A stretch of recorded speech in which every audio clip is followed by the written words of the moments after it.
किस्त 4 चालाक लोमड़ी का फरेब। एक दिन फरहा बली अपने दोस्तों के साथ दरख्तों के नीचे आराम कर रही थी कि अचानक एक अजनबी आवाज़ सुनाई दी।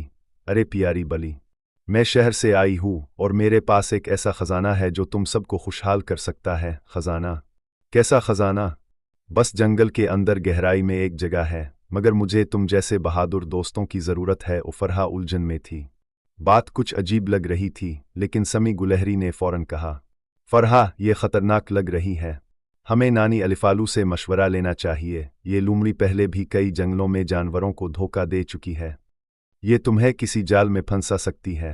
फरहा ने सोचा और फिर हौसला करते हुए लोमड़ी से कहा, हम तुम्हारे साथ नहीं जाएंगे, क्योंकि सच्चाई और दोस्ती के खजाने अयूट और फरेब से नहीं मिलते। जंगल के सब जानवरों ने फरहा और समी को दाद दी कि उन्होंने न सिर्फ होशियारी दिखाई बल्कि सबको खतरे से बचाया। इस किस्त का सबक, हर चमकती चीज़ सोना नहीं होती, अक्ल से काम लेना ज़रूरी ही है।